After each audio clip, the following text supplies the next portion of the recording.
Live from WTVO Rockford and your home team, Eyewitness News at 5 starts now. A Wisconsin man's behind bars after police crack the case of the body found in a Roscoe storage unit. Investigators say he and the victim knew each other. The National Weather Service debuts a new weather alert system. The goal is to have a clear warning of potential damage. And a Stateline school district says masks are optional this year. Administrators explain the decision despite the governor's order for face coverings. Good evening, I'm Mimi Murphy. And I'm Eric Wilson. We'll get to those stories shortly, but right now our entire region's under a heat advisory. Most heat indexes topped 100. Let's head back over to the Weather Center to hear more from Candace on this dangerous heat. Candace? Yeah, we've had that heat index over 100 degrees, actually 105, 106, 107 degrees. Rochelle has been the overachiever here, 121 currently, getting up 125, 126 degrees here this afternoon. So that dangerous heat for us that will continue for the next several hours as we do have that heat advisory until 7 o'clock this evening. But that heat and humidity, that is fueling thunderstorms here for us. There is another heat advisory that will go into effect tomorrow at noon, and that'll again last until 7 o'clock. We've got a severe thunderstorm watch also for all of northern Illinois and southern Wisconsin. While we've been hot and dry here for this afternoon, starting to see those thunderstorms fire up. New warning now coming out for Joe Daviess, Carroll, and Whiteside counties. In fact, this is just coming out right now for this line of thunderstorms as that is racing off to the east. The biggest threat with that are going to be some very gusty winds. We've had winds with these thunderstorms gusting close to 60 miles per hour. So new warning coming out now for Carroll, Joe Daviess, and Whiteside counties. We'll look to see how long that warning does last. Also watching a couple of thunderstorms that are starting to fire up. While this cluster over eastern Iowa is currently moving to the east, we've got thunderstorms here over western Ogle County that are lifting more up to the north. It's these individual thunderstorms that we'll keep an eye on as we've got the wind threat there with those thunderstorms moving into northwest Illinois. Actually, a little closer inspection of those thunderstorms, really a big uptick, and that bowing out structure too, which is that wind signature. So with these thunderstorms here for us this evening, that is going to be our primary threat. While hail and an isolated tornado are still there, can't rule out that potential. Our biggest threat here for tonight is going to be that wind with these thunderstorms.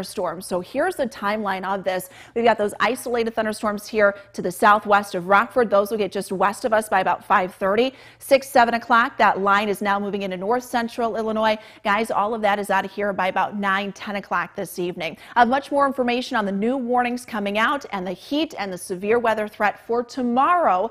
That's all coming up here in the First Warn forecast a little later. All right, thanks, Candace. Monday's extreme weather led to several tornado warnings across the state line. The National Weather Service says at least 6 twisters were spotted in 4 northern Illinois counties, including Ogle and DeKalb counties. This video was all shot by our crews.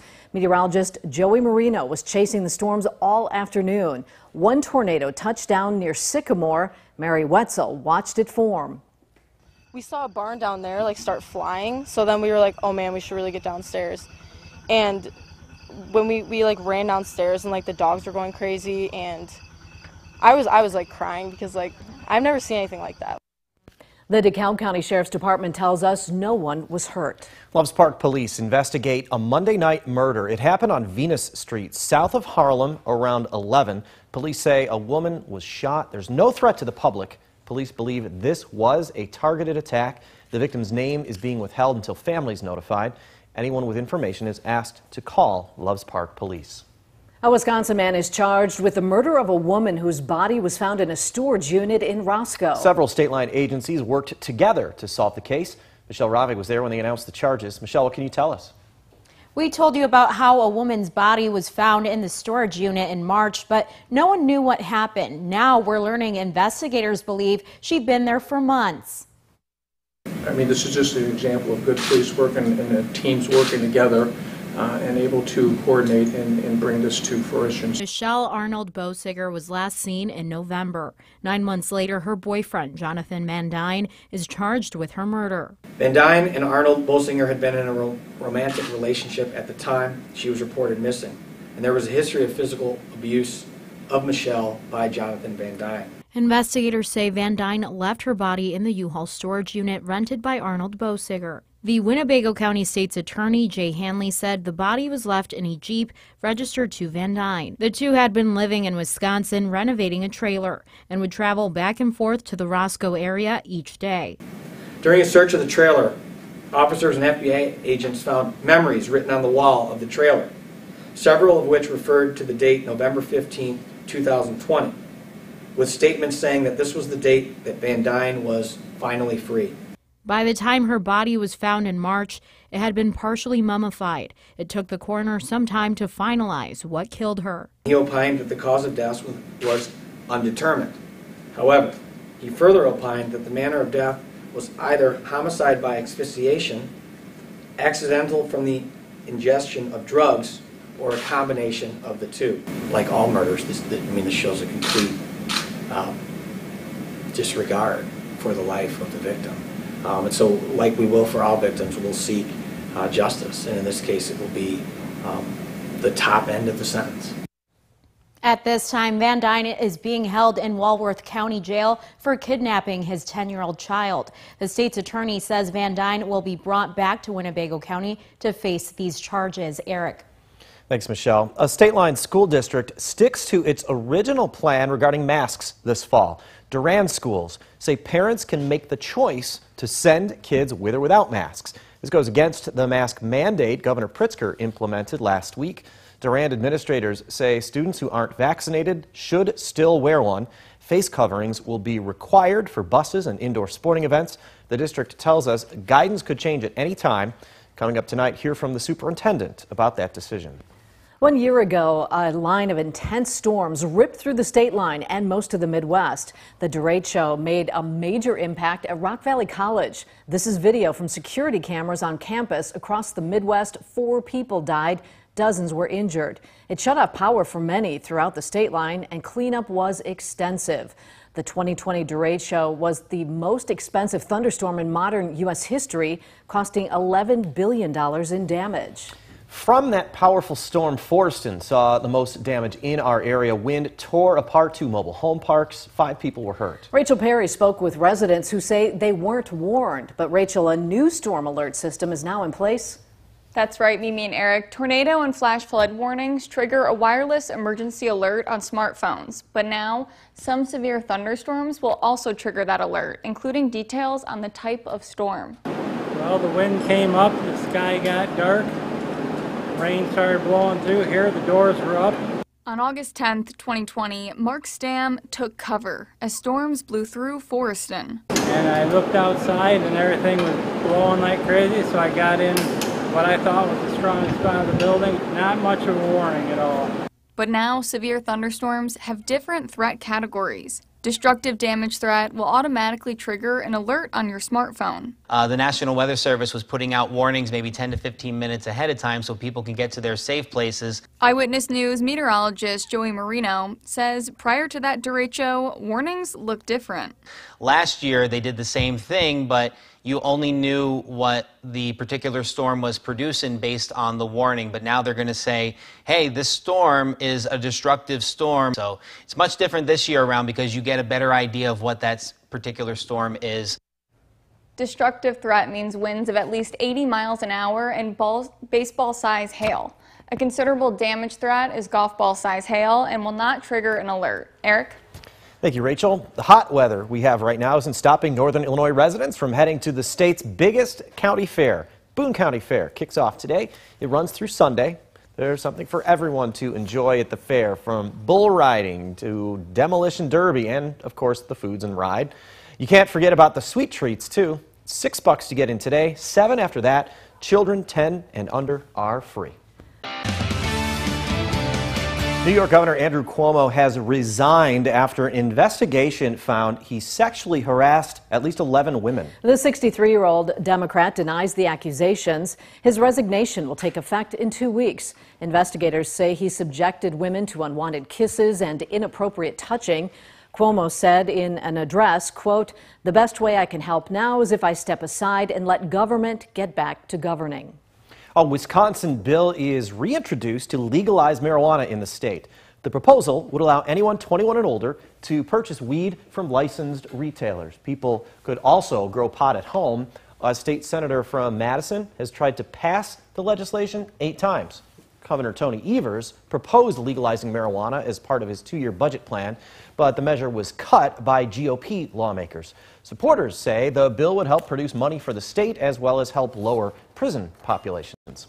Now, your first warned weather forecast with Chief Meteorologist Candace King. Well, it might not be quite as active as what it was yesterday evening. For tonight, we do have numerous severe thunderstorm warnings to talk about as a line of severe thunderstorms now moving into northwest Illinois, southwest Wisconsin have prompted several severe thunderstorm warnings. One in particular for Joe Daviess, Carroll, and Whiteside counties. This for the thunderstorm as it's now working into northwest Joe Daviess County, and also noticing a little extension kind of arcing up here just to the north and to the northeast of the Clinton, Iowa area. This is actually moving up to the north and to the northeast. So what I'm going to watch a little bit with this is kind of where these two features are coming together. It's possible that within that, over portions of southwest Ogle County, sometimes when you have these kind of storms merge, you get just a little bit of rotation associated with that. So that is something that I'm going to be keeping an eye on. You see shortly here we've got some very heavy rain and frequent lightning working in towards the Savannah area. So places like Stockton, Elizabeth, Milledgeville, also Shannon here. Heads up for you guys. Those thunderstorms will be working in your direction, and eventually this will work up here into southwest portions of Stevenson County and getting closer to the Freeport area. That will be a little while. Currently, Stevenson County not underneath any sort of warning. Same thing here for eastern Carroll County, but watching those thunderstorms as they do move off to the east and southeast, although that extension kind of lifting a little bit more up to the north and to the northeast. Wanted to show you the velocity, no rotation associated with that, more of a wind signature. So the biggest threat with those thunderstorms going to be winds gusting 60 miles per hour. We do have another severe thunderstorm warning that was issued for Greene County here in south central Wisconsin. This warning goes until 6 o'clock here this evening. This is for the line of thunderstorms stretching from Darlington up towards Dodgeville. That also moving to the east. Again, winds gusting 60 miles per hour going to be the biggest threat with those thunderstorms. We also have some additional thunderstorms firing up out ahead of this main line. These are currently moving to the north and to the northeast. No severe weather warnings with those just yet, but watching that as they feed into a little bit more heat and instability. And you can tell that it's been very unstable just given how muggy it has felt out there. So a bit more of an active night tonight. Our biggest threat going to be more of the strong winds versus those tornadoes. Now, hail and isolated tornado not out of the question, but I think that wind risk is going to be a little more on the elevated side. So as we time this out here going through this evening, we've got those thunderstorms moving in now at the 5:17 hour. As we get closer to 6, 7 o'clock, that line will be now progressing and kind of merging a little more over southern Wisconsin, northern Illinois. This is about 6:30, 7 o'clock here this evening. That will then continue to push to the east and to the southeast as we get closer to about 8, 9 o'clock this evening. But once we hit that 10 o'clock hour, things will be much more quiet as those storms do move out. It is possible we could see a few additional showers and thunderstorms develop later tonight along an outflow boundary south of the area, and some of those could lift northward as we go throughout the day tomorrow. If we don't see that storm activity during the first half of the day, it will be another hot and humid afternoon. We've got another cold front that works closer to us during the late afternoon and evening hours. Line of thunderstorms associated with that. So again, we've got that severe risk towards tomorrow evening. Cold front then comes in Thursday night, and that'll help get rid of some of that thunderstorm activity. Live look with a Mercial Skytrack camera up in Beloit, Wisconsin. We do have a heat advisory that will go into effect again for all of northern Illinois and southern Wisconsin, although the heat index tomorrow might not be quite as hot as what it was today, guys, and that's just because of the added cloud covers from some showers and thunderstorms. One more day of those temperatures in the 90s on Thursday, then we'll see a little bit more comfortable air mass come in by the end of the week. Now, the Napleton Sports Desk with Sports Director Scott Lepper. Well, the rest of the season for the Cubs is all about finding some guys who might provide hope for the future. Starting pitcher Justin Steele gave them a little of that today in the first game of a doubleheader against the Brewers. Steele worked 5 innings, gave up 5 hits and 3 runs. Unfortunately, 1 run came on this Willie Adame's shot in the 4th inning. That tied up the game at 1. 2 batters later, it's Avisail Garcia who hits a no-doubter with a man on off the steal. That put the Brewers up 3-1. Lorenzo Cain also went deep for the Brewers, and they beat the Cubs 4-2. Game 2 is going to start at 7 o'clock. The White Sox play at Minnesota again tonight, and how many more bombs does Eloy Jimenez have in his bat? He's hit 4 home runs in the last 2 games. Not bad for a guy who's still working on knocking the rust off his swing. I'm feeling really good. Feel with a lot of confidence out the plate. Well, the Bears have released their first depth chart of the season. No surprise, Andy Dalton is listed ahead of Justin Fields at quarterback. Cole Kmet is listed ahead of Jimmy Graham at tight end. The most unsettled unit is the offensive line, and right now Elijah Wilkinson is listed number 1 at left tackle, Cody Whitehair at left guard, Sam Mustipher at center, James Daniels at right guard, and Latavius Simmons at right tackle. Do not expect to see Aaron Rodgers in action at all for the Packers this preseason, and expect to see a whole lot of Jordan Love. Love needs the work, Rodgers doesn't. Well, I'm ready to kick off my high school football two-day previews. Coming up at 6 o'clock, it's the Rochelle Hubs. And at 9 and 10, we're going to get our first look at the Dupac Rivermen. That's sports. We'll be right back. Candace will have a final look at the weather in just a moment. First, here's a look at what's coming up on News Nation. Tonight on the Donlin Report, the governor of Oregon causing some controversy, suspending some requirements for high school graduates. Why that decision wasn't made public at first. That's tonight on the Donlin Report. Now here's Leland Vittert with a preview of On Balance. Thanks, Joe. Our exclusive reporting reveals what Chicago's second highest ranked police chief did to snub a fallen officer. And now we dive into the backlash against the head of Chicago's police department. That's coming up on Balance tonight, followed by News Nation Prime. You can catch News Nation on cable and satellite stations you see here. You can also head to newsnation.com.